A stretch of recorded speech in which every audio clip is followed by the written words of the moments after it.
ይኸው የአባቶቼ አምላክ እግዚአብሔር ምስክር ነው። የኦርቶዶክስ ቄሶች እውነትን ያወቁት የማይናገሩት ህዝቡ ይመታናል።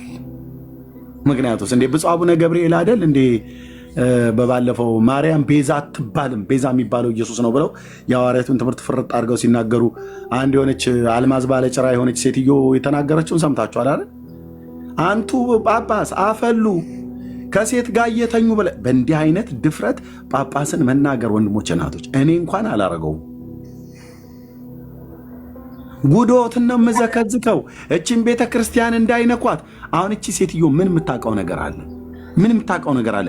ማርያም ቤዛቱን አትሁን ኢየሱስ ቤዛ ይባል አይባል ምን የምታውቀው ነገር አለ? እንዲህ ብላ ያለቻቸው ጳጳስ ምን አይነት ጳጳስ ናቸው? በደብረ ሊባኖስ አንድነት ገዳም የብሉይ ኪዳንና የአዲስ ኪዳን መምህር ጉባኤ ትምህርት ቤት ገብተው የተማሩ አንቱ የተባሉ ናቸው ብፁዕ አቡነ ገብርኤል።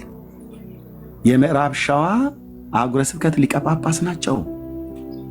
ማርያም ቤዛ አትባልም ብሎ ከሴት ጋር እየተኙ እየተዳራችሁ ልብ በሉ። ሜት አድርጌ ልጨርስበት። ሜት አድርጌ እንደዚህ እያሉ ስለሚያሸማቅቋቸው አትፍሩ የተባለው ምንድነው? ያመኑትን የሚያውቁትን እውነት ከተናገሩ እንደ ጥሩዬ አይነት እህትና ወይ እንደዛች አይነት እህት ይሰድቧቸዋል፣ ስማቸውን ያጠፋሉ። ስለዚህ ፈርተው ቁጭ ተጠርተው እንደ ሕፃን ተመክረው ወንጌል ስበኩ፣ ቅዳሴና ማህሌት መቋሚያ በመወዝወዝ መንግስተ ሰማያት መግባት አይቻልም። ጾመ ድጓን ቅዱስ ሚካኤል ያውቀዋል እንዴ? መልአኩን ማነው ጳጳሱን መልአክ ጉንጩን ጸፍቶ ምኑን መጥቶ አናገረው እንደሚባል እንደዛ ነው የተናገሩት። ዝቅ አድርገው ነው የተናገሩት። የቤተ ክርስቲያኒቱን የዘመናት ጉድ ማለት ነው። መቋሚያ በመወዝወዝ አንገባም፣ ቅዳሴ ቀድሰን ማህሌት ቆመን የኦርቶዶክስ ቤተክርስቲያን ህልውናዋ የሚቀጥል ይመስላችኋል አሉ። እኔ መልሱን እዚህ ልመልስ፣ አይመስለንም። ኦርቶዶክስ በቁሟ እየፈረሰች ነው ማለት ህዝቧን እያጣች ነው። እራሳቸውም ተናግረዋል። የህዝቡ ብዛት በምድራችን ላይ ትልቅ ህዝብ ስለሆነ ሰፊ ህዝብ ስለሆነ ቁጥሩ መሸርሸሩን አላወቁትም። ከላይ ግን ያሉት ከ5 እና ከ6 በላይ ሰዎች አገልጋዮች እንትን ላሰማችሁ ይችላል። አሁን ህዝቡን እያጣን ነው ብሎ የሚለው ማለት ነው። ዘማርያም ዘለቀ አንድ ማነው ቄስ የሆነ አሁን እዚህ ቲክታክ ላይ የነበረ ሰው ነበር። ስብሰባ ላይ እኔን ዮናታን ትዝታውን ሲከስ የነበረበት ጳጳሳቱ ፊት ቀርቦ ስማችን እየጠራ ስሜን እየጠራ እና በጣም ብዙ ህዝብ ቲክቶክ ላይ ሁሉ ህዝቡን እያሳቱት ነው አሉ። ምን ማሳት? ወደ ጌታ ነው ያልኩ። የድንግል የማህፀኗን ፍሬ የእግዚአብሔር ልጅ ኢየሱስ ክርስቶስን እመን ብሎ ማለት ማሳት ከሆነ ገና አስተሃለው ማለት ነው። እናንተ ማሳት የሚመስላችሁ ኢየሱስ ክርስቶስን ሰው ሲያምን ሳተ። ምንም የማያውቅ ቀኝና ግራውን የማያውቅ አንድ የአረብ ሽማግሌ አምጥተህ ምድራችን ላይ አዲስ ታቦት ተገኘ፣ ከሰማይ ወረደ፣ ከምድር ፈለቀ እያላችሁ አርቲ ቡርቲ የሆነ ነገር ስታርጉ ያንን ህዝቡ እንዲከተል ችኳንታ ተከራይቶ ቅድም እንዳልኳችሁ ክፍለ ሀገር አቋርጦ ሲሄድ አልሳተም። ወደ ኢየሱስ ግን ሲመጣ ሳተ ይላሉ። ወንጌል የማትሰብክ ቤተክርስቲያን በቁሟ ነው የምትፈርሰው። ሙሉ ወንጌል በል፣ ቃለ ሕይወት በል፣ መሰረት ክርስቶስ በል፣ ካቶሊክ ኦርቶዶክስ በል፣ ወንጌል መስበክ ካቆማችሁ በቁም ነው የምትፈርሰው። ኦርቶዶክስ አሁን እንደዛ ነው እያሆነች ያለች። ታድሶ አይሆንም ብላለች። በፍጹም እዚሁ ተግማምቼ ይቀመጣሉ ከነስተቴ እንጂ አልታደስም፣ አልነጻም፣ አልታጠብም፣ በንስሐ አልመለስም፣ እግዚአብሔርን ለበደልኩት ነገር አደባባይ ይቅርታ ጠይቄ አስተካክላለሁ ብዬ አልልም ብላለች። ጌታ የጠየቃት ደግሞ በእንደኔ አይነት ህፃናት ነው። እናንተ ህፃናት ያቦካው ለምን አይበቃም እያሉ ማለት ነው። በነቢዩ በሳሙኤል ነው ቤቱን ያጸዳው። በነቢዩ በኤርምያስ ነው ህፃኔ ብሎ ባለ ብላቴናኔ ብሎ ባለው እስራኤልን ወደ እግዚአብሔር ሀሳብ እንድትመለስ የጠራው። ኦኬ ንቀታቸው አፍንጫቸው ላይ ነው። ስለዚህ ተሐድሶ የጣላች ቤተክርስቲያን ወይ ትገመሳለች ለ2 ለ3 ወይ ትፈርሳለች ማለት ነው። ለዚህ ነው አሁን 3 ቦታ ላይ ነው 4 ቦታ ላይ ተበተኑት ያሉ መስሏችሁ እናንተ 4 ቦታ ላይ ኦፊሻል ይሄ አደባባይ የሚታወቅ ነገር ነው። የትግራዩ ሲኖዶስ ከሳቴ ብርሃን ማነው አቡነ ሰላማ ተገንጥለዋል። ከኢትዮጵያ ኦርቶዶክስ ጋር ምንም ግንኙነት የለንም ብለው ኦፊሻሊ ጎጃም ላይ ቅባት ተገንጥለዋል። ይሄው እነዛ ማርያም ሁሉ እየጮሁ ነው አሁን እያለቀሱ። እኛ ከስንት ዓመት በፊት ተነግረናቸዋል። የኦሮሚያው መንበረ ጴጥሮስ ተገንጥለዋል ከመንበረ ተክለ ሃይማኖት ማለት ነው። ታያላችሁ። ተሐድሶን እምቢ ያለች ቤተክርስቲያን ወይ ትፈርሳለች ወይ ትገመሳለች። ህዝቡ መሮታል። አንድ ፖለቲካ ምናምን ነገር ብትዳር ትይዛለህ ብራዘር። ሂድና ትግራይ አሁን የኢትዮጵያ ኦርቶዶክስ ነበል በለው በመቋሚያ አናትን አፍርሰው ሊሸኙ ይችላሉ። ተከፍለዋል። ኦኬ ተከፍለዋል። ፖለቲካ ብለታለ። ፖለቲካ ከተባለ ጳጳሳቱ ጋር ነው ፖለቲካ ያለው። ገንዘብ ከተባለ እነሱ ጋር ነው ገንዘብ ያለው። እርስ በርስ የሚጣሉት፣ እርስ በርስ የሚደባደቡት፣ እርስ በርስ የሚቀጣቀጡት በብሔር ተደራጅተው ማለት ነው። ኦኬ አንድ የጎጃም ሊቅ ደብሩ ላይ ካለ ከጎጃም የመጣውን ብቻ ነው የሚቀጥረው። ያደግኩበት ቤት ነው፣ የቀደስኩበት ቤት ነው። በእውቀት አይደለም በዘርህ ነው የሚጠሩህ። የትግራይ ያለበት አንድ የትግራይ ጳጳስ ያለበት አካባቢ ላይ ከሆነ የደብሩ አለቃ ትግራይ ከሆነ ከትግራይ አካባቢ የመጡትን ነው የሚቀጥሩት። ለምን አልነግርህም? ይሄንን ማን ነው መጥቶ እኔ ጋር ሊያስተባብል የሚችል? አንድ የለም። ስለዚህ እግዚአብሔር ይሁናት። ወንጌል መሰበክ ተትቶ ህዝቡን በውሸትና በሐሰት ስለያዙት ያው ጥሩዬ እስካሁን ድረስ ያለ ህዝብ ይወጣል። ወዴት? ወደ ናቁት፣ ወደ ሰደቡት፣ ወደ አጥላሉት። ትምህርታችን እንኳን አንድ ቀን እንኳን ቁጭ ብሎ ማንም እዚህ መካከል አሁን ከጉባኤያችን ሄዶ ትምህርታችንን ደጋግሞ ሰምቶ የእነሱ ስተታችሁ የእናንተ ስተታችሁ እዚህ ላይ ነው። ኤርሚያስ እኔ ለምሳሌ ለመሰረት ክርስቶስ ሄጄ ለብዙ ወራት ተከታትያችሁ ነበረ። ትምህርታችሁ ራሱ በቃ ፍሩሽካ መሆኑን ያወቅኩትኝ መሰረት ክርስቶስ ቤተክርስቲያን ሄጄ ተከታትዬ ነው። ሙሉ ወንጌልም ሄጄ ታዝቤ ነበረ። ለአንድ ለሁለት እና ለሶስት ለአራት ጉባኤያት ሄጄ ነበር። በቃ በሙሉ ስርዓት የላችሁም ወይ ስርዓት አላችሁ ብሎ ለማለት እንኳን የአይን ምስክር ለመሆን መሄድን እንኳን ራሱ ምርጫችሁ አላደረጋችሁትም። በርቀት ነው ሙሉ ወንጌልን የምትሰድቡት፣ በርቀት ነው መሰረት ክርስቶስን የምትሰድቡት፣ አብያተ ክርስቲያናቶቻችንን ማለት ነው። እኔ ግን ኦርቶዶክስን በርቀት አይደለም እንደዚህ ብዬ የምላት ነበርኩበት። በጋሻው በርቀት አይደለም የሚለው ነበረበት። ትዝታው በርቀት አይደለም ነበረበት። አገልጋዮች ነን።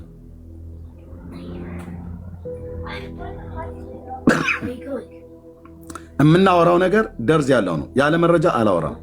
መጽሐፍቶቻችሁ በሙሉ ሲወጡ እዚህ እንዳለ ተዘግዝቀው ሲወጡ መጽሐፍቶቻችሁ ውስጥ ያለውን ነውርና ገበና ይሁን ራሳችሁ እንኳን እስክታፍሩባቸው ድረስ መጽሐፍ ቅዱስን ስለመንፈሳዊ ነገር እንነጋገር ተብሎ ሲባል በመጽሐፍ ቅዱስ ብቻ ይሁንልን እኮ ብላችሁ አላችሁ። እኛ ግን መጽሐፍ ቅዱስ ብቻ ብለን ስንል ሉተር ሽንት ቤት ቁጭ ብሎ የጻፈው ነውር ነው። እሱ እንደዛ አይባል። መጽሐፍ ቅዱስ ብቻ ማለት ነውር ነው። እኛ በመጽሐፍ ቅዱስ ብቻ እናምን ማለት ታዲያ በምንድን ነው የምታምኑት? በአርቲ በቡርቲ ሁሉ ታምናላችሁ። ደብተራ ጽፎ ያመጣውን ጽሑፍ ሁሉ ማለት ነው። እና በእነሱም ጭምር እንጠይቅ ብለን ስንል ኖ ለምን ለመከራከሪያ አይሆንም? ለመከራከሪያ አይሆንም። ገድላት ድርሳናት ለበረከት ብላችሁ ግን ፀሐይ የሞቃችሁ ታነቧቸዋላችሁ። ሰላቢ ይከላከላል፣ አጋንንት ያባራል ብላችሁ በስመ አብ ወወልድ ወመንፈስ ቅዱስ አሐዱ አምላክ ድርሳን ዘቅዱስ ሚካኤል ሊቀ መላእክት ወንተ ወክቡር ወትሕትናው እያላችሁ ጸ እያልክ ደግመህ ትመጣና ድርሳነ ሚካኤል ኤሜክ ካርኔ ካጌ ምናምን ነገር ብሎ የሚለው ድርሳነ ሚካኤል የዘወርኃ ኅዳር ላይ የተጠቀሰው ማለት ነው። የጌታ በቅዱስ ሚካኤል ክንፍ ላይ የተጻፈ የአምላክ ህቡዕ ስም ብሎ የሚል ማለት ነው። ጌታ ሲጀምር ህቡዕ ስም የለው። ስሙን አማኑኤል ትለዋለች ብሏል በነቢይ። ስሙን ኢየሱስ ትለዋለች ብሏታል በመልአክ። የጌታ ስሙ ይናገራል ያለና የነበረ ብሎ ማለት ነው። ለባሪያው ለሙሴ እንደተናገረ የሚካኤል ክንፍ ላይ ተጽፎ የተገኘ የተባለው እኮ ጽሑፍ አስማት ሆኖ እኮ ነው ያገኘነው። በስመ አብ ወወልድ ወመንፈስ ቅዱስ አሐዱ አምላክ ብሎ ቢስሚላህ እኮ ብሎ የሚጨርስ ደጋሚ መተተኛ የጉባኤ ቤት መምህር የቅኔ ቤት መምህር የተባሉት እኮ ሲያስተምሩን እኮ ነበረ። ይሄንን የት ያውቃል? አሁን እዚህ አሁን አንድ የገባ ጎረምሳ ተሳድቦ ነው የሚሄደው። እሱ ያኔ እናቱን ትኩስ እንጀራ ይበላ ነበር። እኔ ቆሎ ትምህርት ቤት አቁፋዳ ተሸክሜ በእንተ ስማ ለማርያም እያልን ስንዞር ማለት ነው። መተት፣ ድግምት፣ ጥንቆላ፣ አስማት፣ መስተፋቅር፣ አንደርብ የት ነው ያለው? አስማተኞች የት ነው ያሉት? ተደራጅተው የት ነው ያሉት? ኦርቶዶክስ ቤተክርስቲያን ነው ያሉት። እና በእነዚህ መጽሐፍቶች ኑ ተጠይቁ ተብሎ ሲባል አንጠይቅም። ገብርኤል ከሰይጣን ጋር ሲጣላ እመቤታችንን ይላል ድርሳነ ገብርኤል ላይ ማለት ነው ማርያምን ሰይጣን ሰደባት አሉ። ከዛ ገብርኤል መጣና ለምን እንደምትሰድባት ብሎ አለው። ከዛ ገብርኤል አነቀና ሰይጣንን ያዘው። ከዛ ዴጋ በዳቦ ብሎ የእግዚአብሔርን ስም ጠራበት። ዴጋ በዳቦ ማለት ይሄ አምላክ ስም ነው።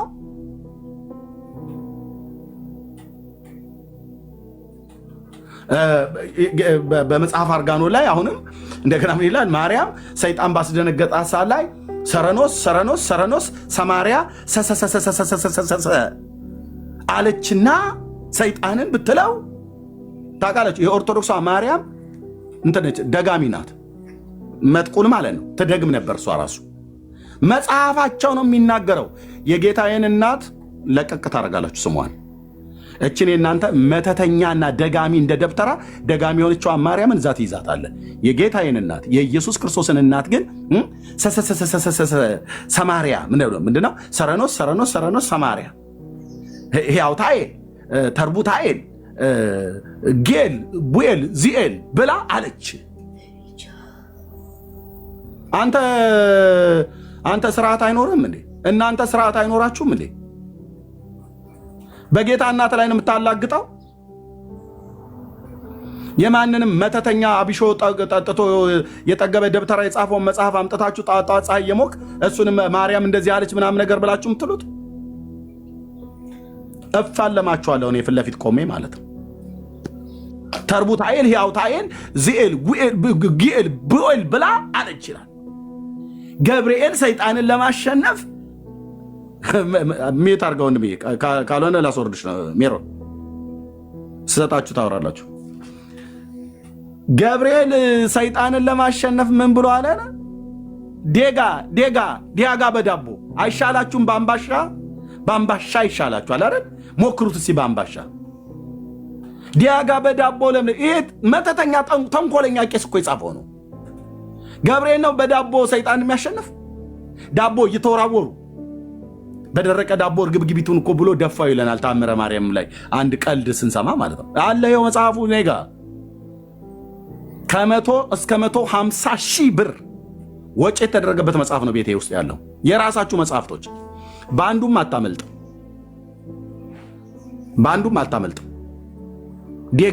ዲያጋ በዳቦ ይልልሃል። አሁን ድርሳነ ገብርኤል ላይ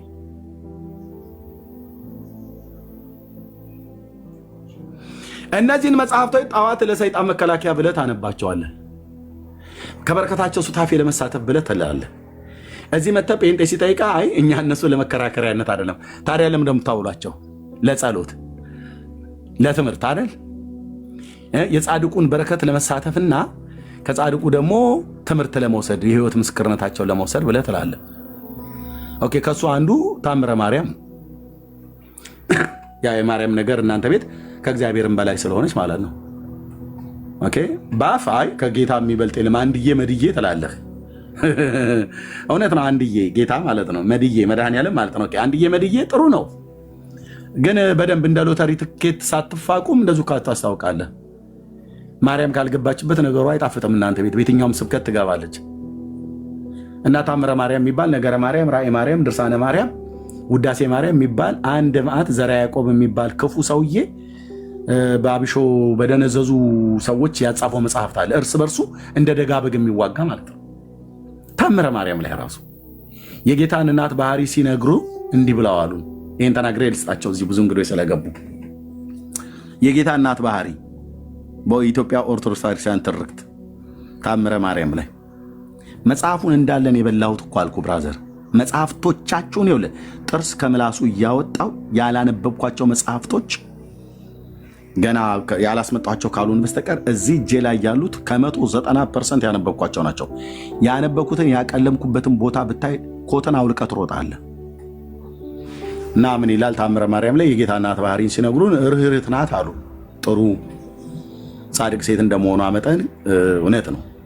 ከዚሁ ርህራኄ የተነሳ ታምረ ማርያም ታምር 71 ላይ በ1985 ዓ.ም በተተረጎመው ላይ አራቱ ትልልቅ ታምረ ማርያም እጄ ላይ ስላለ አሁን በ1985 ዓ.ም የተተረጎመው ላይ ያለውን የምነግርህ ታምር 71ኛው ታምር ላይ ከዕለታት አንድ ቀን ሴቶች ውሃ ሊቀዱ በዚያ በምንጭ አካባቢ ተሰበሰቡ። እመቤታችንም ውሃ ልትቀዳ በዛ ሄደች።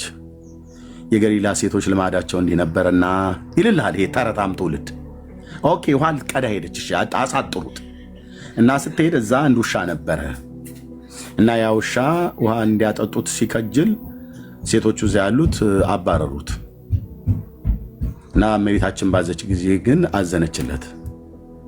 ከዛ ጫማዋን አውልቃ ይላል። ጫማው ግማሹ የኮንጎ ነው ይላል፣ ግማሹ የወርቅ ነው ይላል። ወርቅ ጫማ የላትም ብራዘር ሲጀምር፣ ምክንያቱም ድሃ ቤተሰብ ነች።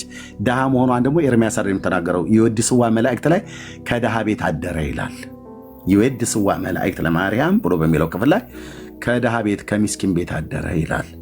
እና ድሃ ስለሆነች ጮኛም እንትን ምንድነው እንጨት ጠራቢ እንጂ የወርቅ አንጣሪ አልነበረም። ዳር ትይዛለህ ስልህ እና እዛ በወርቅ ጫማዋ አጠጣች ብሎ የሚል በቀን የትምህርት ቤት የሚተረክ ትርክት አለ። ተወሱን እርሳው። እሺ ውሃ አጠጣች፣ በወርቅ ጫማ የሚሆን በብር ብቻ ውሃ አጠጣች ውሻውን። ይህንን እንዴት እንየው? በመጽሐፈ ምሳሌ ላይ የእግዚአብሔር ቃል ሲነግረን የጻድቅ ነፍስ ለእንስሳ ይራራል ይላል። እሰየው። ስለዚህ የጌታ የእናት ማርያም ጻድቅ ስለሆነች ለውሻው ራራችለት ማለት ነው። አዎ። ስለዚህ ውሻውን ውሃ ብታጠጣ አይገርምም። የርኅራኄ አምላክ ከእሷ ስለተወለደ እሷም ከልጇ የተካፈለችው ርኅራኄ ያለና ለእንስሳ ራራች ማለት ነው። እና ውሃ ጠጣችሁ፣ ደግ አደረገች። ቴንክ ዩ እግዚአብሔር ይባርካት። በጣም ግሩም ነው፣ ድንቅ ነው ብለን ባህሪዋን በዚህ ነገሩ ሩሩ ነች ለማለት ነው። እሺ ቴንክ ዩ ኦኬ። 72ኛውን ታምር ስትገልጥ እዛው ጋር 71 ላይ ነው ብሎ የሚለው 72ኛውን ታምር ስትገልጥ ግን አንድ ጎረምሳ ነበር። እመቤታችንን በልቡ ጣዕሟና ፍቅሯን አሳድራበት ተወደው ነበር ምናምን ነገር ይላል ተረቱ ሲጀምር። እና አገኛትና ከየት እንደመጣች ጠይቃት ማርያምን። እና ከየት እንደመጣች ነገረችው። ይሄ የነገርኩህን ሚስጥሬ ለማንም እንዳትናገር ብላ አለችው። እና እሱ ደግሞ አላስችላለውና ከሷ ከተለየ በኋላ ወደ አንድ ሀገረ ገዢ በሄደ ሰዓት ላይ ባገኘኋት ሰዓት አንዲት ቆንጅዬ ሴት ፀሐይ ፊቷ እንደ ፀሐይ ሲያበራ አየኋት እና እንደዚህና እንደዚህ ብላ አለችኝ ብሎ ማርያም የነገረችው ሚስጥር ለዛ ለአገረ ገዢው ነገረው ይላል። ማርያም እንዳትነግር ሚስጥሩ በእኔና ባንተው ሚስጥሩ ደግሞ የተባለው አምላክ ሰው የሆነው ስግው ቃልን ወልጄዋለሁኝ በግብፅ ሀገር እንዳለች አይነት ነገር በስደት እያለች እንደተናገረችው አድርጎ ነው ታሪኩ የምናገረው። እና እንዳትናገር ብላው ነበረ። እሱ ሄዶ አላስችላለውና ተናገረ። እሺ ነው ማለት ያለብህ አንተ። እና ተናገረ። ከዛ ያ ንጉሥ ደግሞ እቺ ሴት ወዳለችበት ልታደርሰኝ ትችላለህ ወይ ብሎ ሲለው እየመራው ይዞት መጥቶ እመቤታችን ባለችበት አደረሰው ይላል። ከዛ ማርያም ደግሞ አትንገር ብዬ ለሌላ ሰው የነገርኩን ሚስጥር ነገርክብኝ ብላ በዛ ጎረምሳ ላይ ትቆጣበታለች። ከዛ ፈረደችበት። ከዛ ረገመችው። ከዛ መልኩን ወደ ውሻ ቀየረችው ይላል ታምር 72 ላይ። ታምር 71 ላይ ለእንስሳ ለውሻ ራርታ ውሃ ያጠጣች የተባለችዋ ታምር 72 ላይ እግዚአብሔር በመልኩና በአምሳሉ የፈጠረውን ሰው ረግማ ወደ ውሻ ቀየረች ይላል። የኦርቶዶክስ ማርያም ለውሻ ታዝናለች። በእግዚአብሔር መልክና አምሳል የተፈጠረውን ግን በሥላሴ አርአያና መልክ የተፈጠረውን ጌታችን ኢየሱስ ክርስቶስ የሞተለተውን ግን እንደ በለዓም እየተራገመች ወደ ውሻነት ትቀይራለች። የኦርቶዶክስ ማርያም ጠባያዋ እንዲህ ነው። የጌታ እናት እዚህ ሁለቱም ተረት ውስጥ የለችበትም። እየሰማህ ነው ወገኔ? ከኦርቶዶክስ ተረት ልጆቻችሁን ጠብቁ። አሁን እዚህ ውሻ አዝና ውሃ ጠጣች ብለው ያሉን ጉድ ነው። ሰየው ታዲያ ምን እንዴ? በቃ ጻድቅ ሴት ስለነበረች ብለን በመጽሐፈ ምሳሌ ላይ ቃል በቃል ይናገራል። የጻድቅ ነፍስ ለእንስሳ እንኳን ይራራል ይላል። ስለዚህ ለውሻው ራርታ ውሃ ብታጠጣው አይገርምም። ጻድቅ ሴት ናትና ማለት ነው። ጻድቅ ሴት ናትና ብትራራ አይገርምም። ይበል ሰየው የሚያስብል ነው። እንዴት ታዲያ ለውሻ የራራች እናት ሚስጥሬ ናት? ምን ሚስጥር ነው? አሁን ያ አይታወቅም እንዴ? በግብፅ በረሃ ሳለች መልአኩ ከሷ እንደሚወለድ ነግሯት ወልዳ አይደል የመጣችው? አትንገርብኝ ብላ ስላለችው የኦርቶዶክስ ማርያም በግብፅ ሀገር በስደት በነበረችበት ሳለ የግብፃውያን ሴቶች ሁሉ ተሰብስበው ሲናገሯት፣ በተለይ አንዲት ኮቲባ የምትባል ሴትዮ እመቤታችን ማርያምን ሰደበቻት ይላል። ሙልጭ አርጋ ከፍ ዝቅ አርጋ በኢትዮጵያውያን አባባል እስከ ዶቃ ማሰሪያ እንደሚባል ሰደበቻት ይላል ታምሩ ሲናገር። እዛ እመቤታችን ማርያም ተቆጣች። ነው አልተቆጣችም። እቺ ኮቲባ ተባለችዋ ሴትዮ እንደዚህ መሳደብ ብቻ ሳይሆን ከእመቤታችን እጅ ላይ ሕፃኑን መድኃኔዓለምን ወስዳ አነሳችውና ከአቧራ ጋር ቀላቀለች፣ ፍርጥ አደረገችው ይላል። ኮቲባ ወይዘሮ ኮቲባ ማለት ነው። ማርያም ይሄ ሁሉ ሲሆን እያየች ነው። ከዛ እንደውም ሕፃኑ ሲያለቅስ ዮሴፍ ሊያነሳው ሲል ይላል። ይኸውልህ የ1700 ዓመት ታሪክ እንዲህ አይነት ተረታ ነው የሚሰበከው። እና ዮሴፍ ሕፃኑ ኢየሱስ ሲያለቅስ አንስታ ነው እንዴት ፍርጥ አደረገችው። ሕፃን ልጅ ማለት ነው። የ2 ዓመት ሕፃን ልጅ ሆኖ ተሰደደ ተብሎ የሚባለው እና ተቀበለችና ከዛ እናታችን እመቤታችን ቆማ ታለቅስ ነበር። አትከላከልም እንዴ? በጥፊ አተላተል ልጅ ላይ ቀልዳለ እንዴ? የትኛው እናት ነው ልጁ ሲወረወርበት ቆማ እሷ እንትን ነበረ? ያው ርህርት እንደመሆኑ አመጣን እኮ ብሎ ሊለው ማለት ነው። እንዴት ነው አንድ ወላጅ እናት ልጇን ከላዋ ላይ ተቀብላ ወይዘሮ ኮቲባ የምትባል የጠገበ ሴትዮ ስትወረውረው፣ ተረታችሁ ገና እዚህ ጋር ነው የሚፈርሰው። ስትወረውረው ማርያም ምንም አትታገልም።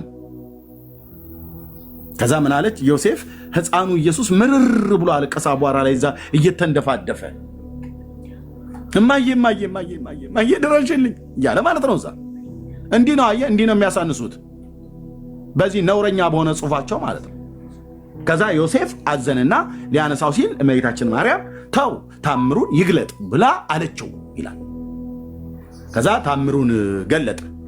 ሲገልጥ ወዲያውኑ ወይዘሮ ኮቲባ ወዲያውኑ እሷና እሷ ብቻ አይደሉም ልጆቿ፣ ቤተሰቦቿ፣ የእናቷ የአባቷ ጎሳ ሁሉ በሙሉ ወደ ጦጣ ጉሬዛ ዝንጀሮ እየሆኑ እንደ ጉሬዛና እንደ ጦጣ እየዘለሉ እየጮሁ ከቤታቸው እየወጡ ወደ ጫካ ገቡ። በእውነት በዚህ ቤተክርስቲያን መኖር ለኛ እኮ እንዴት ድንቅ መሰላችሁ ይላል ይመጣና ማለት ነው። መድኃኔዓለም ያስመለጠ ነው ብዬ የምልህ ከኦርቶዶክስ ተረት ይሄ ተጽፎ ተገኝቷል የትም። ስለዚህ መድኃኔዓለም ከሰማይ ወርዶ በግብፅ ሀገር ሲሸሽ ከእናቱ ጋራ በመልኩና በአምሳሉ የፈጠረውን በመስቀል ማነው በዛ ኮቲባ የምትባል ሴትዮ ሳታቅ ስለወረወረችው ኢየሱስ ረገማቸውና ወደ ጦጣ ወደ ዝንጀሮ ወደ ከርከሮነት ተቀይረው ወደ ጫካ ገቡ ይላል። እኔ መልክ ኦርቶዶክሳውያን ወገኖቼ እነዛስ በመስቀል ላይ አውቀው የሰቀሉት እያወቁ ማለት ነው። አንዳንዶቹ እያወቁ አንዳንዶቹ ግን ሳያውቁ ጌታ እንዳለው እነዛ የቸነከሩትስ ወደ ከርከሮ ወደ ጃርት አልተቀየሩ? ለነሱ ምሕረትና ርኅራሄን ያደረገ የሚያደርጉትን አያውቁምና ይቅር በላቸው ብሎ ያለ ጌታ እንዴት ገና ምንም የማታውቅ አንድ ግብፃዊ ሴትዮ እንደዚህ ያደረገች ተብሎ ወደ ጃርትና ወደ ከርከሮ? ለምንድን ነው ይሄን ብለው የሚሉት? ለማስፈራራት ነው። እኔ መች አጣሁት ብራዘር፣ ቤቴ እኮ ነው ያደግኩበት ቤት ነው። መች አጣሁት? የኦርቶዶክስን ሙድ መች አጣሁት? ህዝብን በማስፈራራት ለመያዝ ነው ማለት። ከዛ ይጀምርልሃል፣ በቃ ይቀጥሉልሃል። ተያ በኋላ ይልልሃል የእመቤታችን ቸርነቷ በዚህ ብቻ የሚያበቃ አይደለም ብሎ ማለት ነው። የእመቤታችን ፍቅሯ በውስጣቸው ያደሩ ሰዎች እንደነ ቅዱስ ዮሐንስ አፈወርቅ አይነቶቹ ብልት ይስሙ ነበር፣ ብልት ይልሱ ነበር ይላል። የሴት ብልት ይስሙ ነበር፣ የሴት ብልት ይልሱ ነበር ይላል። ይህንን ታምር አድራጊዋ ማናት? ማርያም የጌታችን እናት። ፈርዶባትን በልመቼ አንተ የኔና አንተ እናት እንኳን እንደዚህ አይነት ነውረኛ ነገር አያስደርጉም። እንኳን የጌታዬ እናት በጣም የሚገርምች የኦርቶዶክስ ማርያም የምትባለው ታምረ ማርያም ላይ የወንድ ብልት አትወድም ቁረጡ ትላለች። ጌታ ምስክሬ የተጻፈ እኮ ነው ብዬ የሴት ብልት ደግሞ ሳሙ ትላለች። የሴቱን ታስማለች፣ የወንዱን የእኛን ልታስመደምድ ማለት ነው። ድራሿን ነው ማጠፋው። የጌታዬ እናት አይደለችም እቺ አውሬ ናት። የወንዶቹን ቁረጡ ትላለች ሰለቧቸው እያልች ማለት ነው። የሴቱን ግን ሳሙ።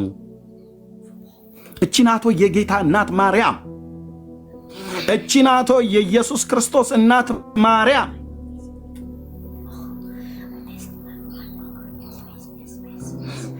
እቺ ናቶ እንዲህ አይነት ባህሪ ነው ያላት። እንዲህ አይነት ነውራም ነገር ነው የምታደርገው። የወንዶቹን ስታገኙ ቁረጡ። በጦርነቱ ሰዎች ገብተው ሲገዳደሉ እስላሙን ሰውዬ ለመግደል ልቦናችንን ያነሳሳች ማርያም እንደሆነች አወቅን ይላል ታምረ ማርያም። የመጣችሁት ኤርሚያስ ጋር ነው። ተናገር እውነቱን። ኤርሚያስ አበበ እባላለሁ። ያልተጻፈ የለም። አሳይ ብለህ ብትል ሳትለኝም ለትውልዱ ሳሳይ ነበር።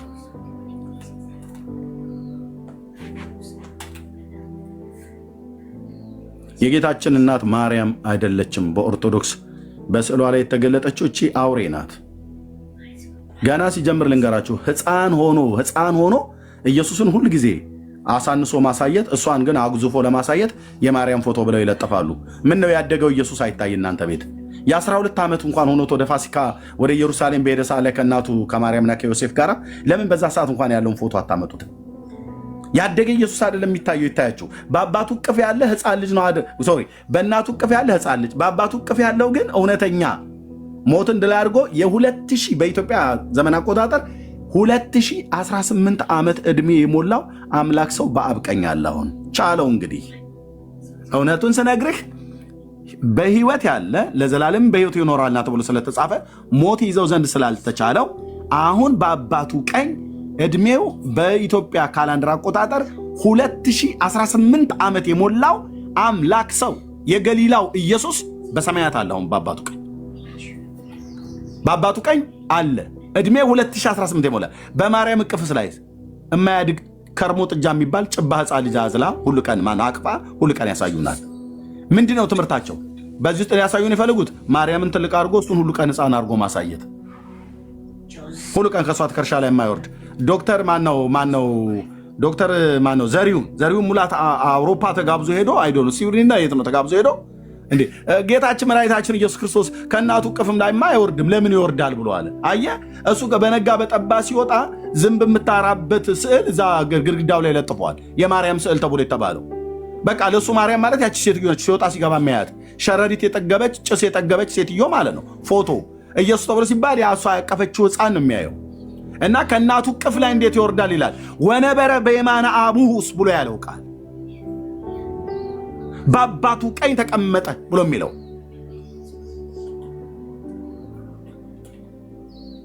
እኛን በአባቱ ቀኝ በእግዚአብሔር አብ ቀኝ የተቀመጠውን ኢየሱስ ክርስቶስን መድኃኒታችንን እንጂ የምናውቀው በእናቱ እቅፍና ጭን ላይ የተቀመጠ ከርሞ ጥጃ የሆነ የማያድግ ሕፃን ልጅ የታቀፈችውን ቀደ ለከሰል ማቀጣጠያ አውለው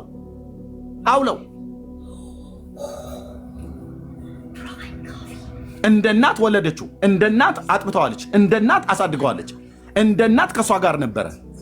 ለአገልግሎት ኖረ። 33 ዓመት በምድር በነበረበት ሳለ ከቤተሰቡ ጋር ነበር፣ ይታዘዛቸውም ነበር ይላል። ታዟታል። ልጇ ነው፣ ምንም ጥርጥር የለው። ሞትን ድል አድርጎ ተነሳ። ከሙታን እንደተነሳ አዩ። ወደ ሰማይ ሲያርግ አዩ። መላእክት ነገሯቸው። በአባቱ ቀኝ ተቀመጠ ብለው ሐዋርያቱ ጻፉ። አሁንም የኦርቶዶክስ ምን ይላል? በእናቱ ቅፍና ጭን ላይ ነው ያለ። እንግዳው ቀደው ጣለው አልኩ። እሱን ነገር ይኸው ከሚቀዱና ከሚጨመድዱ ሰው እጅ እንኳን ራሷ ልታድን አልቻለችም። ለስዕሏ ስገዱ፣ ለስዕሏ ያልሰገደ ከቆመበት ስፍራ ይጥፋ ብሎ የሚያላዝን ትውልድ ሁሉ አላዳናትም። እሷም ራሷን አላዳነችም። ካርቶን ነው። ከኑማ ብራዘር፣ ይኸው ነው እውነቱ። ካርቶን ነው። ስዕል ነው። ወረቀት ነው። ምን ነው የሚያድግ ኢየሱስ ሁሌ አይታይም። በዘመናት መካከል ይታያችሁ።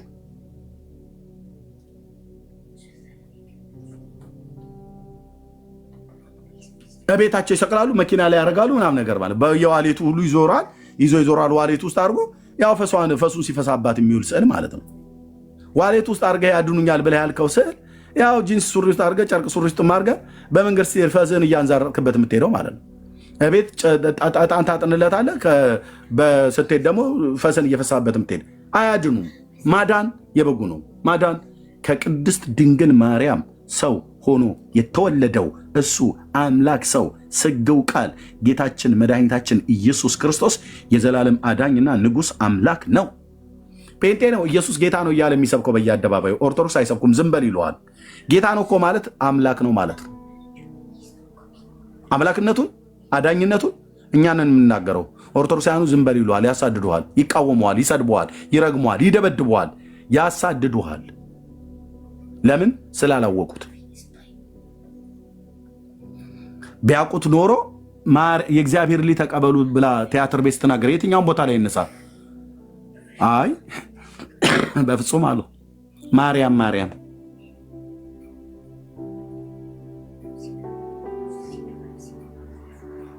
እና ይህ ነው ብለን እንለው። ለእድል ንስጥ ወገኖች። ዳኒ ድምፅ አሰማ። ለአራቱም ለሶስቱም ወገኖች በጣም ጠብቀዋል። እድል ይሰጣቸው። ቴንኪው ስላስረዘምኩ በጣም ይቅርታ። ጥሩ የምትናገረውም ካለ ትናገር። ወንድምነት ድምፅ አሰማና ቤቱ ምራው። ቴንኪው። እሺ ወንድምነት ጸጋ ይብዛልህ። እሺ ተባረኩ። ሼር ይደረግ። 4.1 ነው የሚታየኝ። ብዙ ሰው ነው ያለው፣ ግን እኔ ጋር እናንተ ጋር ስንት እንደሆነ አላውቅምና 4.1 ከሆነ 9.3 ነው። ወደ 15 እንጨምረው ወንድሞች። 780 ሰው አለ እዚህ ፊት ለፊት ላይ የምታዩ 9300 ሼር ተደርጓል። ወደ 15 እናስጠጋው ወንድሞች፣ ወደ 15 እናስጠጋው። ተባረኩ። እንችላለን። ጸጋ ይብዛላችሁ። እዚህ ያላችሁ ለ60 ሰው ሼር ብታደርጉት 2 ደቂቃ ብቻ ብትወስዱ በቂ ነው። 2 ደቂቃ ብቻ። ተባረኩና ወንድምነት ቀጥል። ቴንክ ዩ። እሺ ወንድምነት ጸጋው ይብዛልህ። አይ ቲንክ ጥሩዬ ሐሳብ ካለሽ ወጥቀጥ ያለሽ ታወሪያለሽ። እዩ ኬን ነው የሚለው። ሰላም ኬት ቤተ እምነት ይሆን?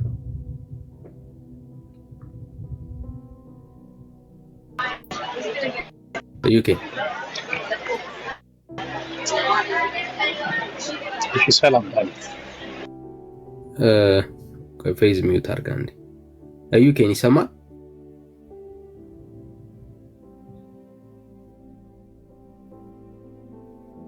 እዩ ኬን። እሺ ዴቭ ሰላም። ዴቭ ደላላ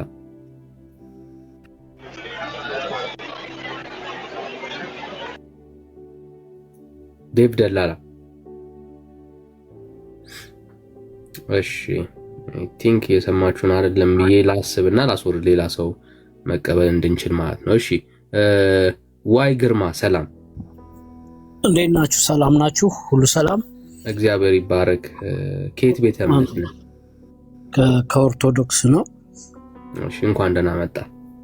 እንኳን ደህና ጠበቃችሁኝ። ስለ ትዕግስት ተባረክ። እሺ በጣም አዳምጬዋለሁ። እውነት ነው ማለት ምንም የምጨምረው ነገር የለም፣ ግን ተሐድሶ ያስፈልጋታል። ስለ ተሐድሶ ትንሽ ቢያብራራ ማለት መቼም ብትታደስ ለሱ ምኞቱ ነው እና ስለ ተሐድሶ ትንሽ ቢናገር ደስ ይለኝ ነበር እና ተባረክ በለው። ትንሽ ስድቦቹ በጥበብ ንግግሮቹ በጥበብ ግዴታ እንትን ማለት የለብኝም እኮ መቃወም ያለብኝን መቃወም እችላለሁ። ከዚህ የበለጠ ምን ያስረዳኝ? ግን አይደለም ኦርቶዶክስ አለመሆኑን ተናገር። ኦርቶዶክስ ነኝ አልኩሽ እኮ። ኦርቶዶክስ ተሐድሶ ያስፈልጋታል። አንቺ ቤት ወንጌል የለም። እውነቱን ልንገርሽ፣ እኔ ብዙ ሪሰርች አድርጌያለሁ ራሴ። እኔ ቤት ወንጌል የለም። መጽሐፍ ቅዱስ አለ ወይ አንቺ ቤት? እውነት እንነጋገር እስቲ። አውሩ፣ ሁለታችሁ አውሩ እስቲ። የተሻለ ማን ያስወጣት? ቆይ ጥሩዬ ማን ያስወጣት?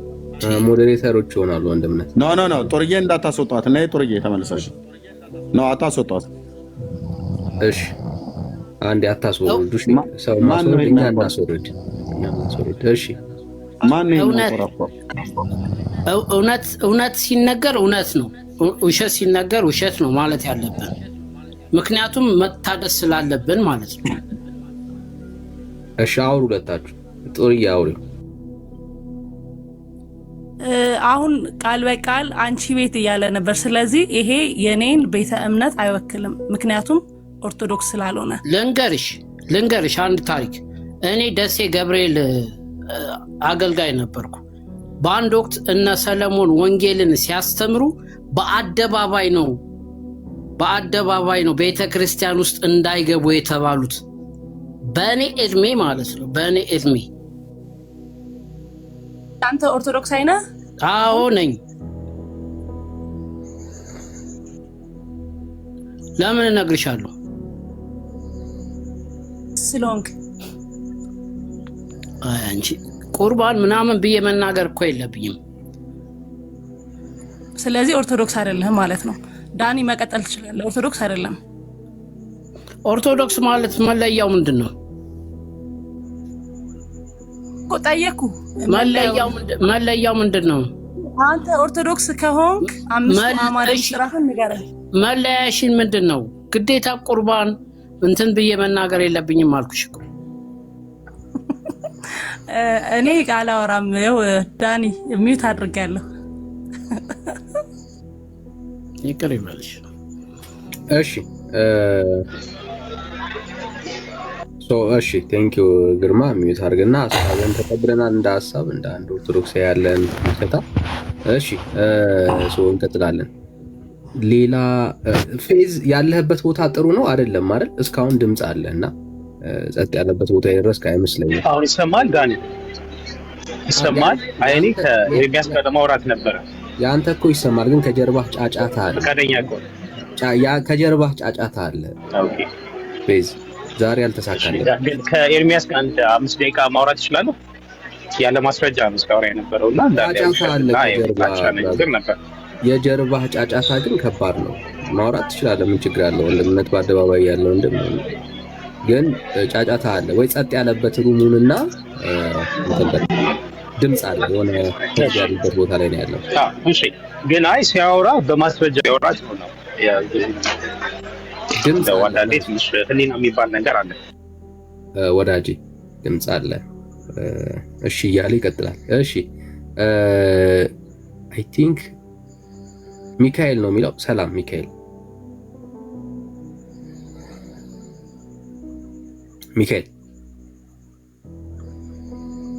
እሺ ገዙ ሰላም።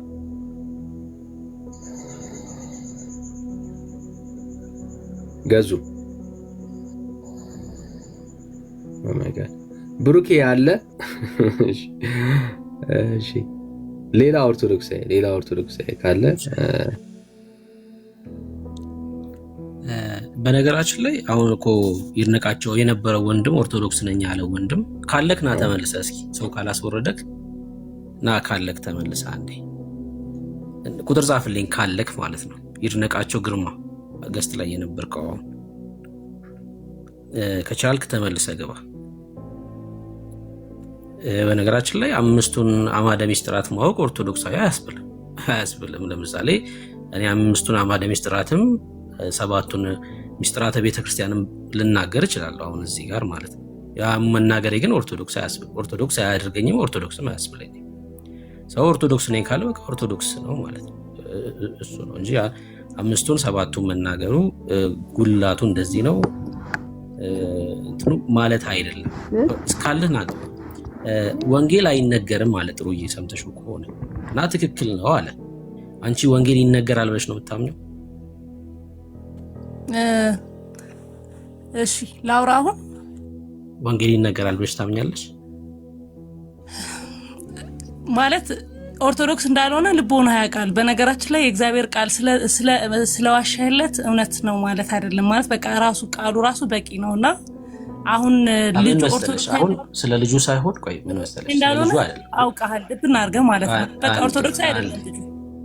አንዴ በሌላ ርዕስ ላይ እናወራ፣ ግን እሱን ተገና አድርገህ ግን እንድታወራኝ አልፈልግም። እሱ መደበቂያ መሆን አይችልም። አንዴ ተረጋጊና አሁን ለምሳሌ አንቺ ኦርቶዶክስ ነኝ ስትይ እሺ ብለን ተቀበልንሽ። እሱም ደግሞ ኦርቶዶክስ ነኝ ሲል በቃ ኦርቶዶክስ ነው ብለን እንቀበላለን። እኔ የልባችሁን ማቅ እኔ አምላክ አይደለሁም። በቃ የልባችሁን የሚያውቀው አምላክ ነው። የልባችሁን አውቄ እኔ አይ አይደለም ልል አልችልም። ሶ አንቺ ወንጌል ይሰበካል በኢትዮጵያ ኦርቶዶክስ ብለሻል። ትክክል ነው። ይሰበካል። ወንጌል ስለማን ነው የሚሰበክ? ከሆነ ወንጌል ስለማን ነው? ስለ እግዚአብሔር ልጅ። ስለ እግዚአብሔር ልጅ ብቻ ነው ወንጌል። ወንጌል ማለት የቃሉ ትርጓሜ ምስራች ማለት ነው። ያ ምስራች ደግሞ ክርስቶስ ነው። ጥያቄ ስለ እግዚአብሔር ልጅ ስለ ኢየሱስ ክርስቶስ ብቻ ነው ወይ ወንጌል ነው ጥያቄ? አዎ ወይም አይ? በነገራችን ላይ መጽሐፍ ቅዱስ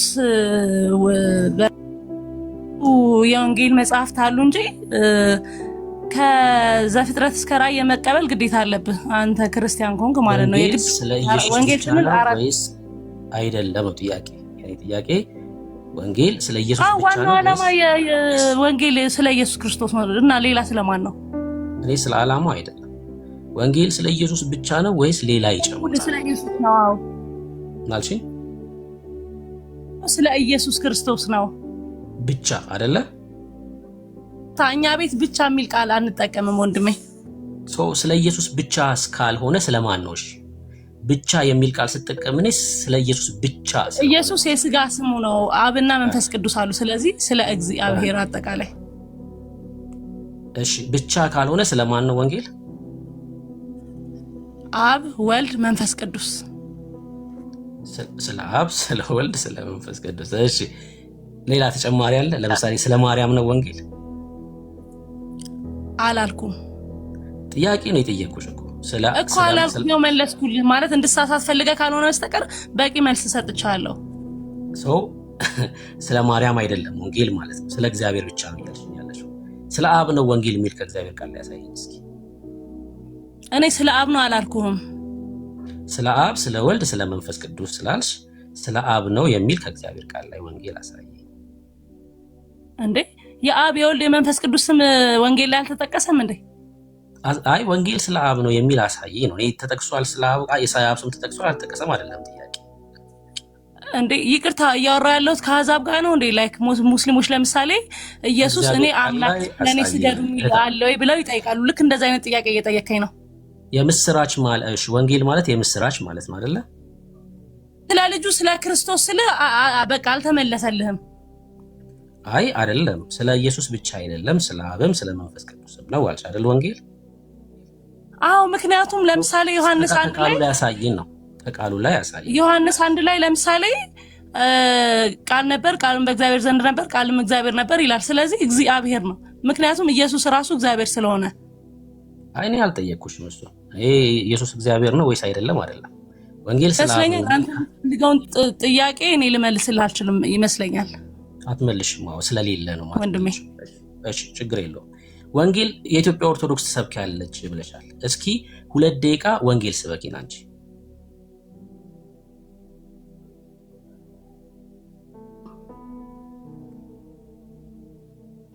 ሁሉን የፈጠረ አንድ አምላክ በሚሆን በእግዚአብሔር እናምናለን። ሰማይና ምድርን የፈጠረ የሚታየውና የማይታየው ዓለም ሳይፈጠር ከእርሱ ጋር በነበረ አንድ የአብ ልጅ በሚሆን በአንድ ጌታ በኢየሱስ ክርስቶስ እናምናለን።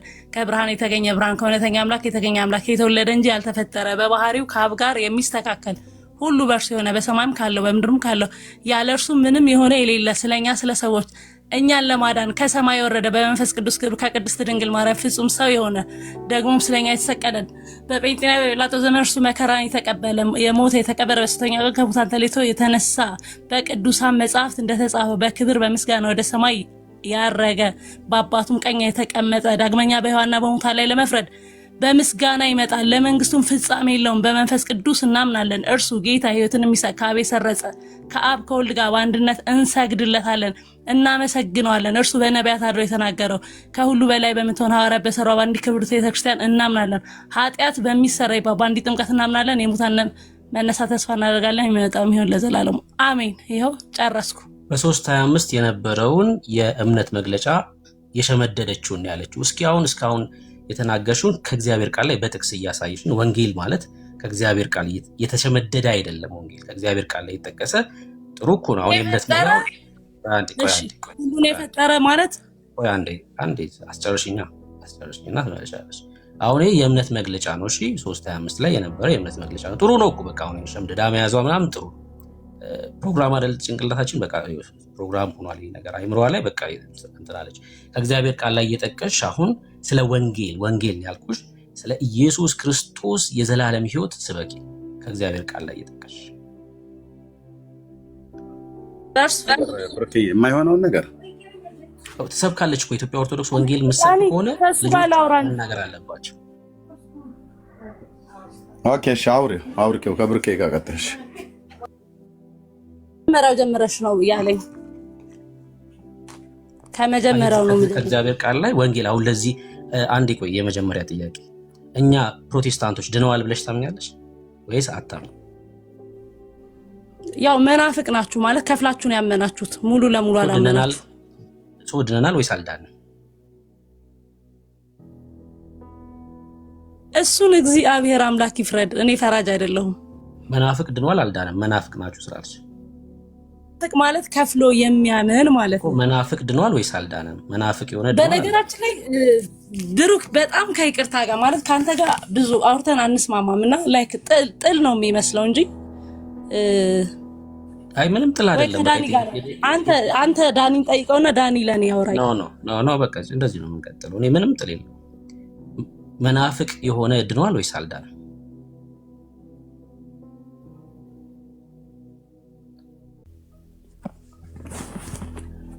መናፍቅ ማለት ከፍሎ የሚያምን ማለት ነው። አንድም ደግሞ መና ማለት ባዶ ነውና ጦርዬ የጠየቀሽ እኮ ትርጉሙን አይደለም ድኗል አልዳንም ነው። በቃ እንደው እንድትግባቡ ከተፈለገ አይሽ ብዙ ጊዜ ማንግባባው ከብሩክ ጋር ከዚህ በፊት ለምን እንደማትግባቢው በጣም መልካም የተወደደ ወንድም ነው እውነቱን ስነግርሽ ማለት ነው። ኦኬ